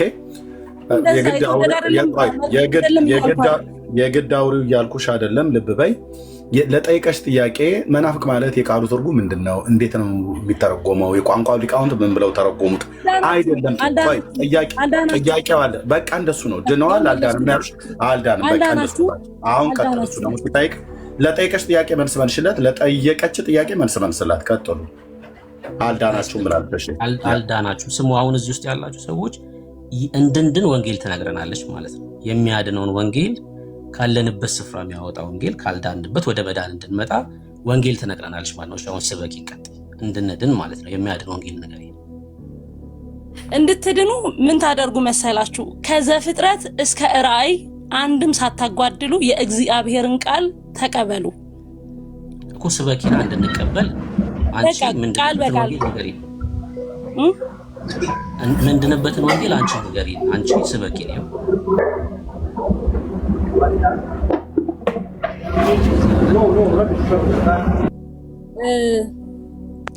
ከመጀመሪያ ነው መጀመር የምፈልገው። እንግዲህ ዘፍጥረት ላይ ስንሄድ እግዚአብሔር አምላክ ሰውን በአምሳሉ በአርአያው ፈጥሯል። ዘፍጥረት በምዕራፍ በቁጥር ነው የምትፈልገው ወይስ ማለት እያሳጠርኩ እንዳወራ ነው? ረዘም አለሽ በቃ ጥቅስ እየጠቀሽ ነው ስበኪ ምንድንበት። እሺ ዘፍጥረት 1:26 ላይ እግዚአብሔር አምላክ ሰውን በአርአያና በአምሳላችን እንፍጠር ብሎ ፈጠረ። ከዛም በኤደን ገነት አኖረው። ከዛ አትብላ የተባለውን ያንን ትእዛዝ አፈረሰ ባጭሩ። ከዛ እዛ ጋር ብቻ እንድትይዙልኝ የምፈልገው ዘፍጥረት 3 ላይ የሰው አለመታዘዝ እግዚአብሔር አምላክ አዳም የታዘዘውን ትእዛዝ እንዳፈረሰ ሰው አዳም እዛ ጋር ያጠፋው ጥፋት እግዚአብሔር ማለት አብ ወልድ መንፈስ ቅዱስ ነው። ስለዚህ እዛ ጋር አብ ወልድ መንፈስ ቅዱስን አዳምና ሔዋን በድለዋል። ሰው ከገነት ተባረው። ከዛ ዮሐንስ 1 ላይ ትመጣላችሁ። ዮሐንስ 1 ላይ ምን ይላል መሰላችሁ? ቃል ነበር፣ ቃልም በእግዚአብሔር ዘንድ ነበር፣ ቃልም እግዚአብሔር ነበር ያለይልና ዮሐንስ 1:14 ላይ ያ ቃል ጸጋና እውነት ተሞልቶ በእኛ አደረ ይላል። ያ ቃል ጸጋና እውነት ተሞልቶ በእኛ አደረ። ይሄ ማለት ከዛ ያው ከድንግል ማርያም ተወለደ ማለት እዚህ ጋር ይሄንን ቃል እዚህ ጋር ያመጣሁት ፕሮቴስታንት ወንድሞች እህቶቻችን ኢየሱስ ክርስቶስን አማላጅ ስለምትሉ ኢየሱስ ክርስቶስ ደግሞ አማላጅ ሳይሆን ራሱ እግዚአብሔርና ወይ ደግሞ እግዚአብሔር ወልድ ስለሆነ ራሱ መስዋዕት አቅራቢ፣ ራሱ መስዋዕት ተቀባይ፣ ራሱ መስዋዕት ለመሆኑ ማረጋገጫ ነው። ከዛ ስለ ልደቱ ደግሞ ሉቃስ 1 ላይ እንሄዳለን። በመንፈስ ቅዱስ እንደተወለደ አይ ቲንክ ይሄን ታውቃላችሁ ብዬ ስለማስብ ነው። ከዛ በዚህ በምድር ላይ ከኃጢአት በስተቀር ልክ እንደኛ እንደ ሰዎች ሆኖ በጥቂቱ አደገ። ከዛ ስለኛ ዋጋ ከፈለ፣ ሞተ፣ ተሰቀለ። ከዛ በነገራችን ላይ በጣም ነርቨስ ሆኜ ነው እያወራ ያለሁት ይሄንን ቃል ምክንያቱም ብቻ እዚህ ጋር እንድትይዙልኝ የምፈልገው ኢየሱስ ክርስቶስ አማላጅ ሳይሆን ራሱ ጌታ ራሱ ኢቭን አማላጅ ነው ብላችሁ ካላችሁኝ መጨረሻ ላይ ዕብራውያን ላይ ሄደን ከብሩክ ጋር ማውራት ስለምፈልግ ነው። ስለዚህ እጅግ በጣም ብዙ ቃላት የተናገረዋል ማለት በትምህርቱ ለምሳሌ በእኔ የሚያምን የዘላለም ሕይወት አለው፣ ያመነ የተጠመቀ ይድናል፣ ከውሃና ከመንፈስ ካልተወለደ እግዚአብሔር መንግስት አይወርስም። ከዛ እግዚአብሔር አምላክ ደግሞ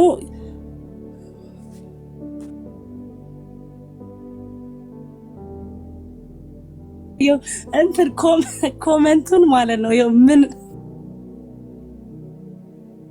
ኮሜንቱ ከረበሽሽ ወደ ጎን ማለት ትችላለሽ። እሺ ለአንቺ አይታይሽም። ወደ ጎን ካረግሽ ኮሜንቱን ወደ ጎን ማለት ትችላለች እንዳይረብሽሽ። እሺ ከዛ እዚች ምድር ላይ ከኃጢአት በስተቀር እንደኛ ሆኖ አደገ። ከዛ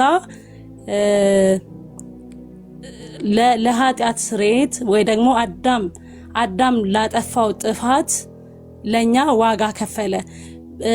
ለኃጢአት ስርየት ደም መፍሰስ አለበት፣ ለአዳም ሞት ደግሞ መሞት አለበት። ስለዚህ በመስቀል ላይ መስዋዕት አቅርቦ በደሙ ደግሞ ኃጢአታችንን አጥቦ አንጽቶ የማይደገም መስዋዕት አቅርቦ ከዛ ሞቶ በሶስተኛው ቀን ከሙታን ተለይቶ በአብ ቀኝ ቁጭ ብሏል። እኛ የዳነው በክርስቶስ ደም ነው። የእግዚአብሔር አብ ልጅ ደም ደግሞ ከኃጢአት ሁሉ ያነጻል። ያ ደም የዛሬ 2000 ዓመት የፈሰሰው ደም እስከ ዳግም ምጽአት ድረስ ትኩስ ነው። የሰው ልጆችን ኃጢአት ሁሉ ሲያነጻ ይኖራል። ስለዚህ የእግዚአብሔር አብ ልጅ ደም ከኃጢአት ሁሉ ያነጻል። አሁን ግን በግርማው ቀኝ ቁጭ ብሏል። ባጭሩ ማለት ይሄን ነው ልል የምችለው። እኛ ምን እናድርግ ታዲያ? አሁን እሺ እንድንድን ምን እናድርግ? እናንተ ኢየሱስ አማላጅ ነው ትላላችሁ። ኢየሱስ ግን አማላጅ አይደለም። እኛ የምንለውን ሳይሆን ምን እናድርግ ንገሪን። እሱ የኛንተ ይሁንና እናንተ አጠቃላይ ከዘፍጥረት እስከ ራእይ ያለውን የመጽሐፍ ቅዱስ ቃል አሜን ብላችሁ ተቀበሉ እኮ። አሜን ብለንማ እንቀበላለን። እሺ ከዛ ምን እናድርግ? እንድንድን ተቀበሉ እኮ እንቀበላለን አልኩሽ እኮ። እሺ ምን እናድርግ? እንድንድን ምን እናድርግ? ብትድኑ የእግዚአብሔርን ቃል ተቀበሉ እኮ። እንቀበላለን አልኩሽ እኮ። ከዘፍጥረት እስከ ራእይ ድረስ እንቀበላለን። እሺ ምን እናድርግ? እኔ ኢየሱስን ብቻ አልልህም፣ ምክንያቱም ማዳን እግዚአብሔር ነው። እንደነገርኩ ቅድም ከዘፍጥረት የተነሳሁት እሺ ለዚህ ላንደሽ ስለኛ ቤዛችን ስለኛ ምትካችን የሆነው ኢየሱስ ክርስቶስ ቢሆንም ግን ያለ አብ ፍቃድ አይደለም እኛን መጥቶ ያዳነን እኮ። እሺ እንደዚህ ልናድርግ። እሺ አንቺ ከዘፍጥረት እስከ ራእይ ትቀበያለሽ? በላለሁ። እሺ አንቺ ድነሻል ተቀበለሽ? ከዘፍጥረት እስከ ራእይ አሎ ጻድቅ ነሽ?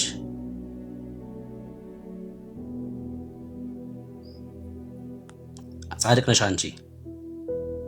ነገራችን ላይ መዳን ጽድቅ፣ ለምሳሌ በክርስቶስ ስታምን ትድናለህ።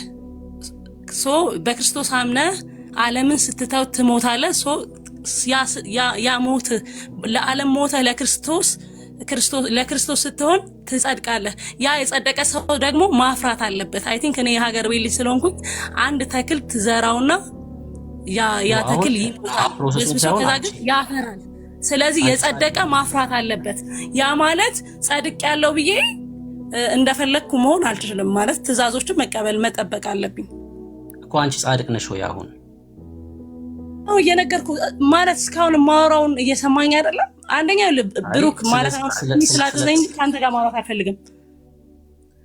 እንድሳሳት ነው የምትፈልገው። እየሰማሁሽ ነው ማወራው። ሰው ጻድቅ ነሽ ወይ ጥያቄ መመለስ ከቻልሽ መመለስ ነው። አይ ይሄን ጥያቄ አልመልስም ማለት መብትሽ ነው። ያዳመጥኩሽ ነው እያወራ ያለሁት። ሰው ምንም የሚያስቆጣ ነገር የለውም። ጻድቅ ይሄ ሁሉ የተከፈለው እኔ እንድጸድቅ ነው። ነገር ግን የጸደቀ ሰው ፍሬ ማፍራት አለበት።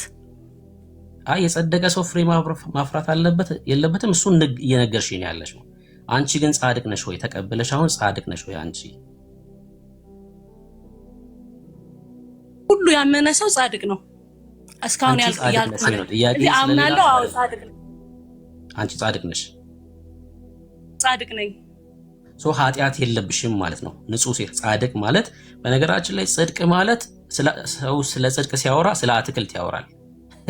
የእግዚአብሔር ጽድቅ ማለት ግን ስለ አትክልት አይደለም። እሺ ፍሬ ጽድቅ ማለት ትክክል ማለት ንጹህ ማለት ነው። ስለዚህ የእግዚአብሔር አብ ልጅ ደም ደግሞ የኔን ኃጢአት አጥቦልኛል፣ ያጥብልኛል። እሺ ጽድቅ ማለት ስለ ጽድቅ ስታወሩ ስለ አትክልት እንዳታወሩ። የሆነ ፍሬ ወድቆ በቅሎ በስብሶ እንደዛ ጽድቅ ማለት እኮ እሱ አይደለም። ምሳሌው ራሱ ትክክል። ጽድቅ ማለት እሱ አይደለም። በእግዚአብሔር ፊት ነውር አልባ መሆን፣ በእግዚአብሔር ፊት ትክክል መሆን ማለት ነው ጽድቅ ማለት። ጽድቅ ፕሮሰስ አይደለም። ጽድቅ በክርስቶስ ሲታመን የሚገኝ ነገር ነው። እሺ አሁን አንቺ በእግዚአብሔር ፊት ነውር አልባ ነሽ፣ ኃጢአት የለብሽም በእግዚአብሔር ፊት። በደሙ ታጥቤያለሁ። አሁን በእግዚአብሔር ፊት አንቺ ነውር አልባ ኃጢአት የሌለሽ ነሽ ወይ ነው ጥያቄ። ደሙ ታጥቤያለሁ። በሱ ፊት ንጹህ ለመሆን በልጁ መታጠብ አለብህ። ስለዚህ እኔ በልጁ ደም ታጥቤያለሁ፣ ስለዚህ ንጹህ ነኝ ማለት ነው። ነገር ግን ኃጢአትን እለት እለት የምሰራው ኃጢአት አለ፣ በማወቅም ባለማወቅም። ኃጢአት ምሰሪ ከሆነ በእግዚአብሔር ፊት ትክክል ነሽ ወይስ አይደለሽም? ምሰራ ከሆነ በእግዚአብሔር ፊት ትክክል፣ ነገር ግን ንስሐ ገባለሁኝ። ከዛ የልጁ ደም ከኃጢአት ሁሉ ያነጻል። ስለዚህ የልጁ ደም ከኃጢአት ሁሉ ያነጻኛል። አሁን በዚህ ሰዓት በእግዚአብሔር ፊት ትክክል ነሽ? አሁን በምናወራበት ሰዓት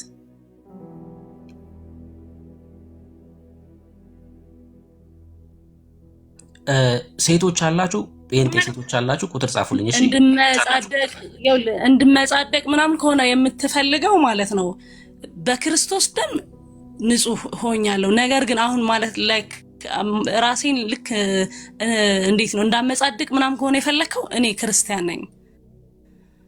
ምን እያልሽ ነው? አልመጻደቅም ስትይ ምን እያልሽ ነው? ለምሳሌ ቅዱስ ጳውሎስ ራሱ እኔ ከኃጢአተኞች ዋነኛ እኔ ነኝ ብሏልና እኔ ኃጢአተኛ ነኝ፣ ነገር ግን የልጁ ደም ከኃጢአት ሁሉ ስለሚያነጻ በክርስቶስ ንጹህ ሆኛለሁ።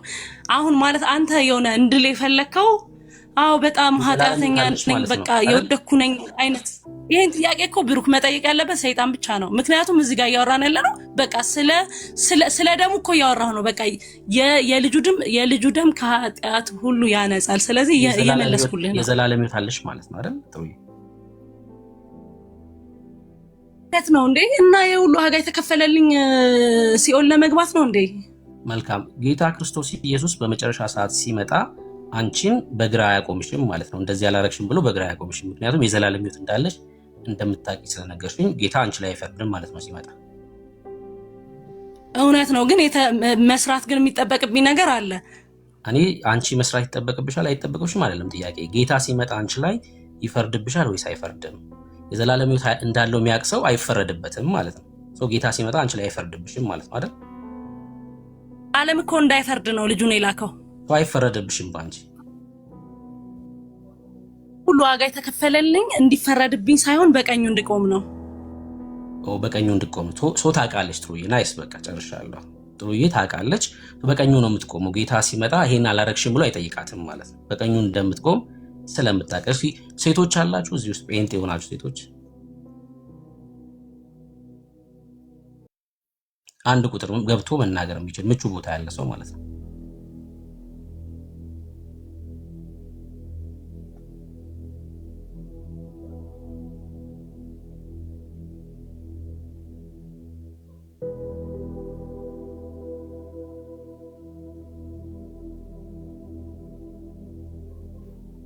እሺ ዘውዬ እንኳን ደህና መጣሽ። ሰላም ወንድሞች፣ ጸጋና ሰላም ይብዛላችሁ። እንዴት ናችሁ?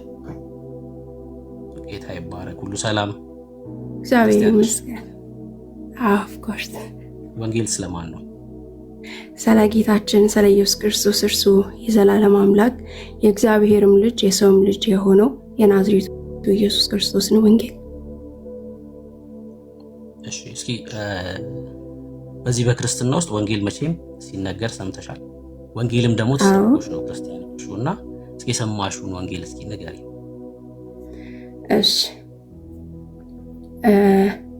በመጀመሪያ የሰማሁት ወንጌል የዮሐንስ ወንጌል ምዕራፍ 8 ቁጥር 12 ላይ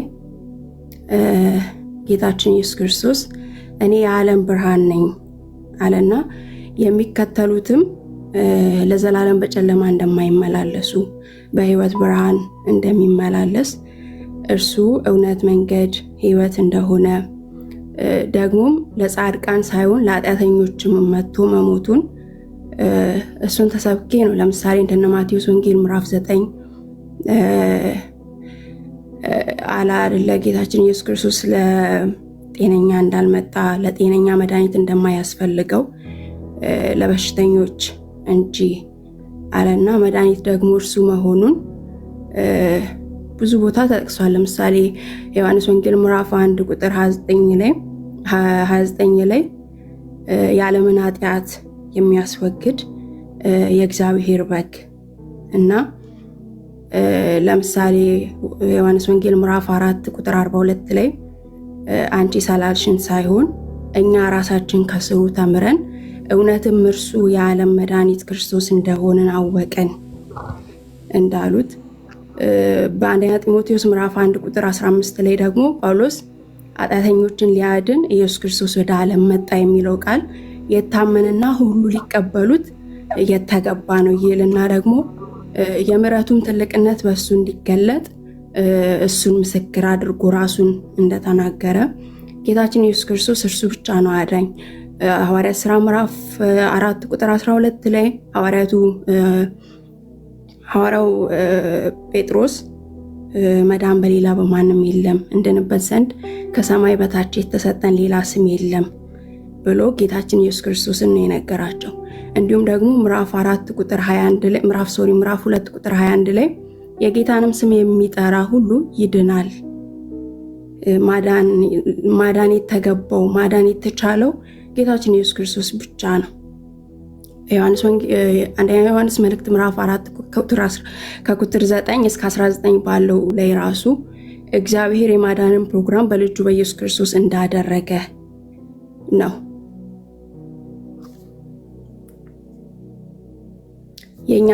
የኛም የስብከታችን መሰረት የእግዚአብሔርም አብ ናፍቆት ሰው ሁሉ በጌታችን በኢየሱስ ክርስቶስ አምኖ ይድን ዘንድ ነው። እንደዛ ነው ጳውሎስ ያለን በአንደኛ ተሰሎንቄ ምዕራፍ 5 ቁጥር 9 እና 10 ላይ ጌታችን ኢየሱስ ክርስቶስ ለዚህም አጀንዳ እንደሞተ እግዚአብሔር አብም ደግሞ እንደላከው አንደኛ ዮሐንስ መልእክት ምዕራፍ 4 ቁጥር 14 ላይም ሐዋርያው ዮሐንስ እኛም አይተናል ይልና እግዚአብሔርም ለዓለም መድኃኒት ይሆን ዘንድ ልጁን እንደላከው እንመሰክራለን አለ። ካለስ በሌላ በማንም እንደማይዳን ወንጌሉ የምስራቹ ራሱ የናዝሬቱ ኢየሱስ የእግዚአብሔርም የሰውም ልጅ የሆነው አምላካችን መድኃኒታችን ኢየሱስ ክርስቶስ ብቻ ነው። ሮሜ 1:3 ላይም አለ። ሁለተኛ ጢሞቴዎስ ምዕራፍ 2 ቁጥር 8 ላይም አለ። በወንጌል የሰበኩልህን ክርስቶስን አስብ ብሎ ጳውሎስ እስር ቤት ሳለ ለጢሞቴዎስ መልእክትን የጻፈለት የተሰበከልንም እኛም ደግሞ አሁን ልንሰብክ ጨክነን የወጣንለት ዓላማ ወንጌል ኢየሱስ ክርስቶስ ብቻ ነው። ኃጢአተኞችን ሊያድን በመስቀል ላይ የሞተ እሱ የዘላለም አምላክ ሆኖ ሳለ እንደ ባሪያ ወደ ምድር የወረደ እንደ ሰው እንኳን እንደሚገባው እንደ አንድ ሰው እንኳን እንደሚገባው ክብርን ሳይፈልግ የአባቱን ፍቃድ ሰዎችንም ሊያድን በምድር ላይ የኖረ አምላክም ሰውም የሆነ ጌታችን ኢየሱስ ክርስቶስ ብቻ ነው። ሰው በሱ ካልሆነ በስተቀር በአብ ፊት እውቀትን ሊያገኝ አይችልም። መታወቂያችን፣ ድምቀታችን፣ ነፃነታችን እስራኤላውያን በዘጸአት ላይ በሙሴ በኩል ነበር እግዚአብሔር ከግብፅ ያወጣቸው። በአዲስ ኪዳን ግን ጌታችን ኢየሱስ ክርስቶስ እርሱ መጥቶ ነው ያወጣን እና በአዲስ ኪዳን በአዲስ ኪዳን ብቻ ሳይሆን በብሉይ ኪዳንም ከሄድን ይመጣል ተብሎ ይጠበቅ የነበረው ተስፋቸው የምስራታቸው ያስቡ የነበሩት አምነውት የሞቱት ጌታችን ኢየሱስ ክርስቶስን ነው። በብሉይ ኪዳንም ከሄድንም በአዲስ ኪዳንም ከመጣን ወንጌሉ ኢየሱስ ክርስቶስ ብቻ ነው። እዚህ ላይ ጥያቄ ያለው ሰው ካለ በመጽሐፍ ቅዱስ የገለጥኩኝ ማሳየት እችላለሁ። ሕይወት በሆነው በክርስቶስ ኢየሱስ አንቺ አሁን ሕይወት አግኝተሻል። ጌታ ኢየሱስ ጳውሎስ በሮሜ ምዕራፍ 5 ቁጥር 6 ላይ ጌታችን ኢየሱስ ክርስቶስ ለኃጢአተኞች ሞቷል ይልና ይህም እግዚአብሔር የራሱን ፍቅር ያስረዳል ይልና ቁጥር 10 ላይ ገና ኃጢአተኞች ሳለን ንጹህ ሆነን አይደለም ንጹህ ሆነን አይደለም ኃጢአተኞች ሳለን በልጁ በኢየሱስ ክርስቶስ ከእግዚአብሔር ጋር ታርቀናል እና እንዲሁም ደግሞ በሕይወቱ እንድናለን። ከታረቅንም በኋላ በሕይወቱ እንድናለን ይላል። ጌታ ኢየሱስ ደግሞ በዮሐንስ ወንጌል ምዕራፍ 3 ቁጥር 35 ላይ በእኔ የሚያምን የዘላለም ሕይወት አለው። ሐዋርያው ዮሐንስም በአንደኛው መልእክቱ ምዕራፍ ላይ ራሱ ጌታችን ኢየሱስ ክርስቶስ እርሱ ሕይወት እንደሆነ በእርሱ ካለን የዘላለም ህይወት እንዳለ ሌላ ነገር አይደለም። የዘላለም ህይወት ራሱ ክርስቶስ ነው። እኛ በክርስቶስ ካለን እሱ በእኛ ካለን ይሄ ነው የዘላለም ህይወት።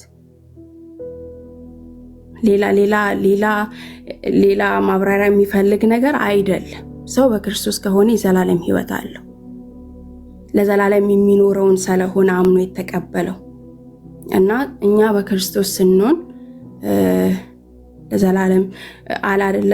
ዮሐንስ ወንጌል ምዕራፍ 11 ላይ ቁጥር 25 ላይ ትንሣኤም ህይወትም እሱ እንደሆነ የሚሞት እንኳን በእርሱ የሚያምን ቢሞት እንኳን ያው እንደሆነ ጌታ ኢየሱስ ተናግሯል። እና ሰው በክርስቶስ ከሆነ ነው የዘላለም ህይወት አለው። ያ የዘላለም ህይወት ይሄ ሁለተኛው ሞትን አለመሞት ነው።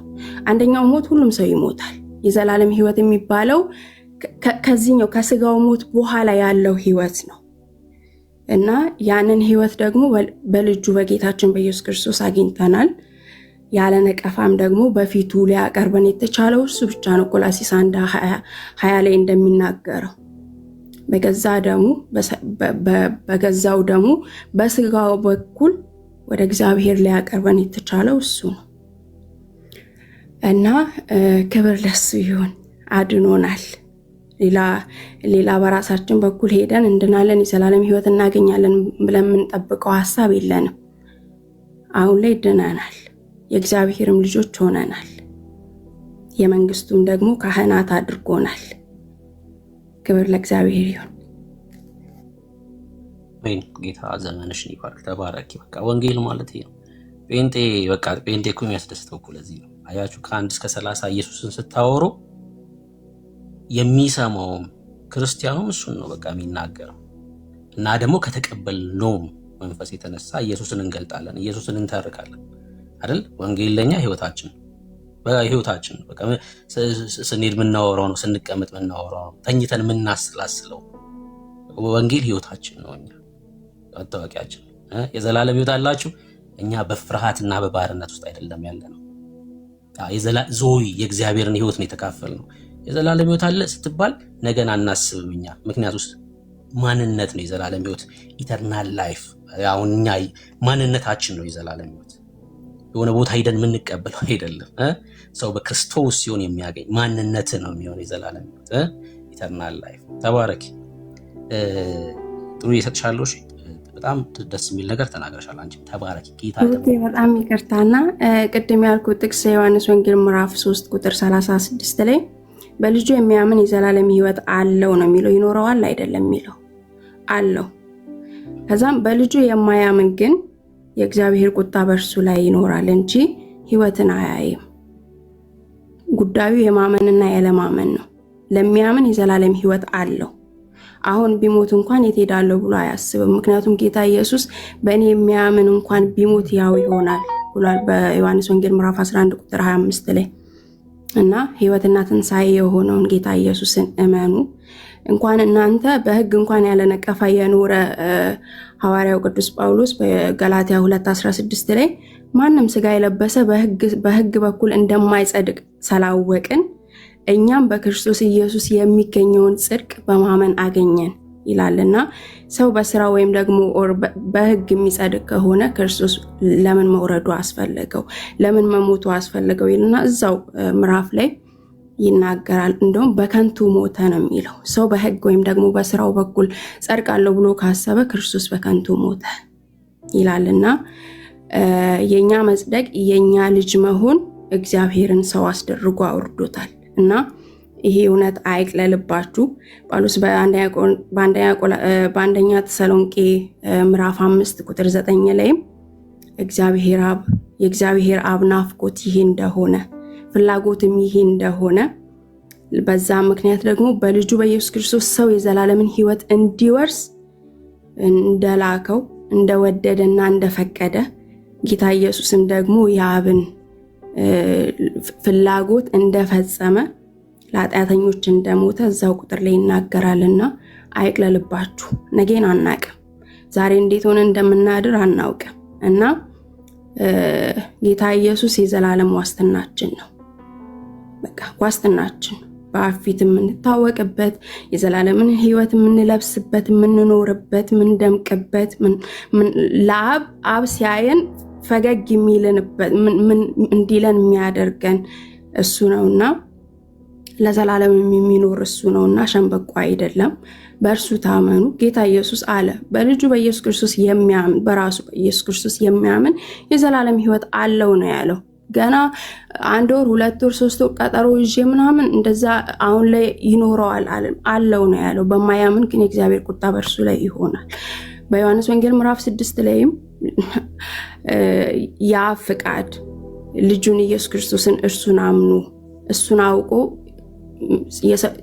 የሰውን እምነት ያ ነው ያ ፍቃድ በልጁ በኢየሱስ ክርስቶስ እንድናምን ነው። እና ጌታ ኢየሱስ ስለራሱ ሲናገር ይህንን ነው ያለው። እርሱ የዘላለም ሕይወት ነው፣ እውነት፣ መንገድ፣ ሕይወት ነው። ሌላ የለም። እና እባካችሁ ይህንን ወንጌል ስሙ፣ ተቀበሉ፣ እመኑ። እሱ ክርስቶስ ማን እንደሆነ በማወቅና በማመን ብቻ የዘላለም ሕይወት ይገኛል። ተባረኩ። ብሩክዬ ስለሰጣችሁኝ እድል አመሰግናለሁ። ጸጋ ይብዛላችሁ። ጥሩዬ ግን ጥያቄ ካለሽ መጠየቅ ትችላለሽ።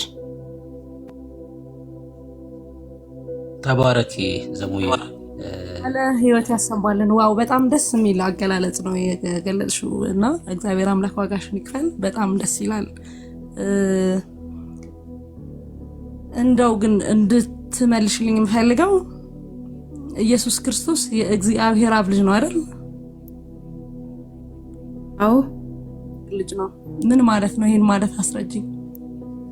የእግዚአብሔር አብ ልጅ ነው ማለት በማንነት አብ ያልሆነ በራሱ ማንነት ያለው ወልድ፣ በምንነት ግን ከአብ እኩል የሆነ አምላክ። ልክ ዮሐንስ ወንጌል ምዕራፍ 10 ቁጥር 30 ላይ እንዳለ እኔና አብ አንድ ነን ሲል ከአብ እኩል የመለኮት ምንነት የመለኮት ባህሪ እንዳለው የሚያሳይ ነው። በማንነት ግን ወልድ ነው፣ ልጅ ነው ማለት ነው። ግን እኩል ነው። አዎ በምንነት እኩል ነው። አብ ወልድ መንፈስ ቅዱስ አንድ አምላክ፣ እኛ በስላሴ የምናምን ነን።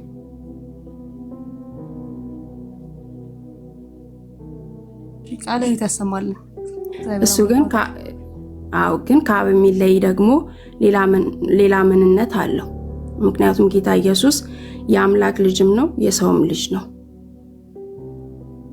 አምላካችን ኢየሱስ ክርስቶስ አምላክም ሰውም ነው። አንድ ማንነት ሁለት ምንነት አለው። ይህ ነው ከአብ የሚለየው። በሰውነቱ ብቻ ነው ከአብ የሚለየው።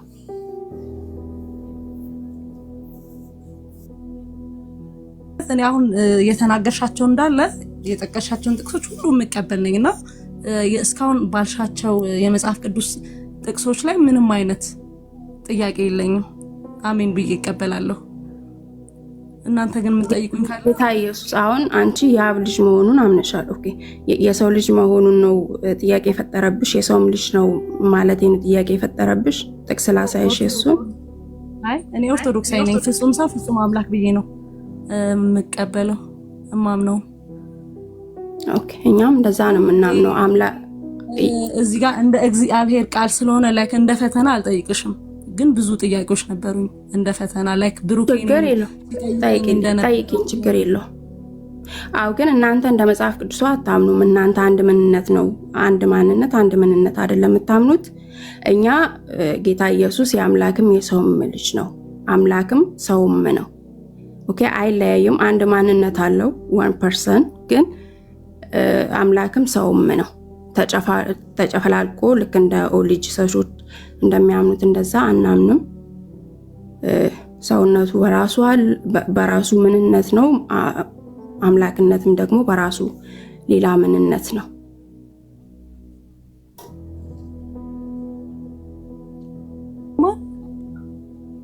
አዎ ትሰሚያለሽ።